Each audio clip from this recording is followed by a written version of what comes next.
आपसे एक क्वेश्चन है जिसका आंसर आप मुझे कमेंट सेक्शन में दीजिएगा कि अगर रेंट का एक्सपेंस है आप उसको क्या बोलेंगे? डायरेक्ट एक्सपेंस बोलेंगे या इनडायरेक्ट एक्सपेंस बोलेंगे? आप मुझे इसका आंसर कमेंट सेक्शन में दीजिए।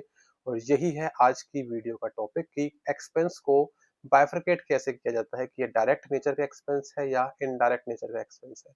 ये थंब रूल आपको आज मैं समझाऊंगा कि किस एक्सपेंस को किस हेड में बाइफरकेट किया जाता है, जो आपको अकाउंटिंग में, इनकम टैक्स में और जीएसटी तीनों फील्ड में आपको बहुत हेल्प करने वाला है।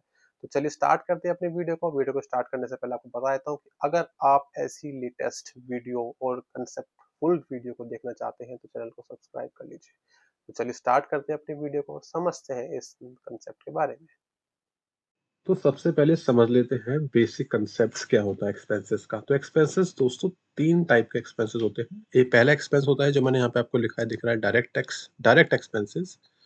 दूसरा एक्सपेंस होता है इनडायरेक्ट एक्सपेंसेस।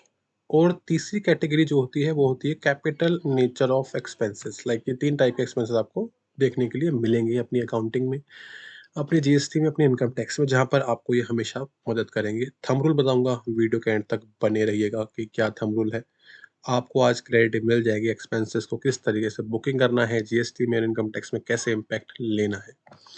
तो सबसे पहले समझ लेते हैं डायरेक्ट एक्सपेंसेस दोस्तों होते क्या हैं। डायरेक्ट एक्सपेंसेस होते हैं जो डायरेक्टली रिलेट कर रहे होते हैं मेरे आउटपुट प्रोडक्ट और सर्विसेज से। यानी कि जो आप सेल कर रहे हैं या आप कोई सेल ऑफ सर्विस कर रहे हैं, उससे कोई भी एक्सपेंस डायरेक्टली रिलेट कर रहा है, यानी कि उस एक्सपेंस के बिना आप सेल ऑफ सर्विस नहीं कर सकते, तो उसको डायरेक्ट नेचर ऑफ एक्सपेंस बोला जाता है।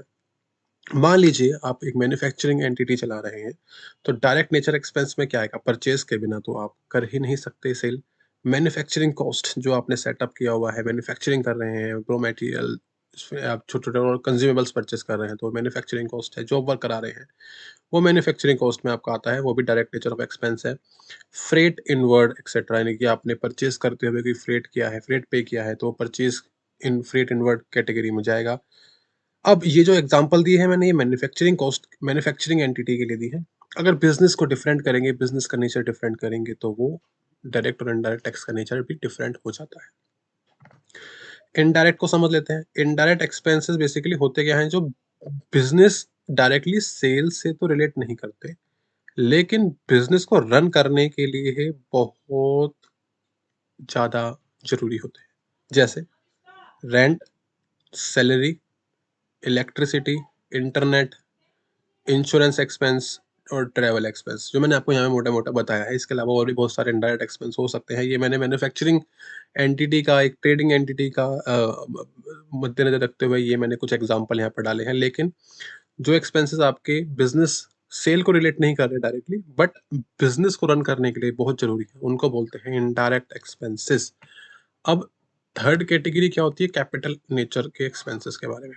अब ये एक्सपेंसेस दोस्तों क्या होते हैं, जो आपको लॉन्ग टर्म में बेनिफिट दें, यानी कि लॉन्ग टर्म की एसेट क्रिएट करके दें। जैसे आपने मशीनरी खरीदी कोई, आपने फर्नीचर खरीदा, आपने लैपटॉप खरीदा, तो ये ऐसे एक्सपेंसेस हैं जो आपको लॉन्ग रन में बेनिफिट बनाकर देते हैं। इनको बोलते हैं कैपिटल नेचर के एक्सपेंसेस।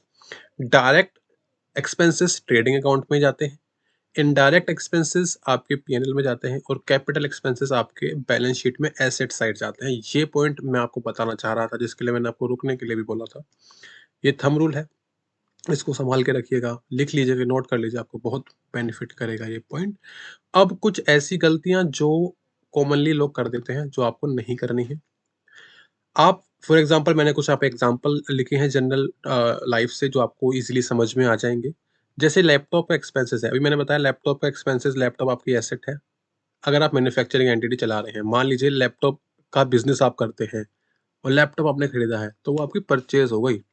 तो जब आपने वो परचेज करी है, तो लैपटॉप फिर कैपिटल एक्सपेंस नहीं जाएगा, लैपटॉप फिर आपका डायरेक्ट एक्सपेंस होगा। ठीक है, तो वो थंब रूल आप समझिएगा। तो लैपटॉप को आपने इनडायरेक्ट एक्सपेंस बुक कर दिया फोर से, अगर आप मैन्युफैक्चरिंग या ट्रेडिंग एक्टिविटी रन कर रहे हैं, जबकि ये तो कैपिटल एक्सपेंस होता है, बैलेंस शीट में एसेट साइड पे जाएगा, वो आपको ध्यान रखना है। सिमिलरली फ्रेट का एक्सपेंस, फ्रेट को डायरेक्ट एक्सपेंस से बुक करना चाहिए। फ्रेट इनवर्ट मैंने अभी पिछले 2-3 मिनट पहले बताया, लेकिन लोग क्या करते हैं, इसको इनडायरेक्ट एक्सपेंस से बुक कर लेते हैं। और एक पर्सनल नेचर का एक्सपेंस होता है, उसको बिज़नेस एक्सपेंस में डाल देते हैं, ये सबसे बड़ी गलती करती है। इनकम टैक्स में और जीएसटी में इसका बेनिफिट नहीं मिलता है, ये आपको ध्यान रखनी ज़रूरी है। अब ये मैंने जो बताया आपको डायरेक्ट, इनडायरेक्ट और कैपिटल नेचर के एक्सपेंसेस, ये आपको जीएसटी और इनकम टैक्स में भी ध्यान रखने हैं। अभी मैंने पॉइंट बताया कि पर्सनल एक्सपेंस का बेनिफिट इनकम टैक्स में नहीं मिलता है, आउटराइटली डिनायल है। सिमिलरली जीएसटी के सेक्शन 17(5) में भी ये बोला गया है कि पर्सनल नेचर के कोई भी एक्सपेंसेस का बेनिफिट आपको जीएसटी में आईटीसी नहीं मिलेगा। तो आपको एक्सपेंसेस का क्लासिफिकेशन करते हुए ध्यान रखना है कि मैं ऐसा क्लासिफिकेशन ना कर दूं कि जिससे जीएसटी में या इनकम टैक्स में मुझे बेनिफिट ना मिले। तो आशा करता हूँ आपको वीडियो अच्छी लगी होगी, कॉन्सेप्ट समझ में आया होगा। कोई डाउट है कमेंट सेक्शन में कमेंट कर सकते हैं या हमें ईमेल भी कर सकते हैं।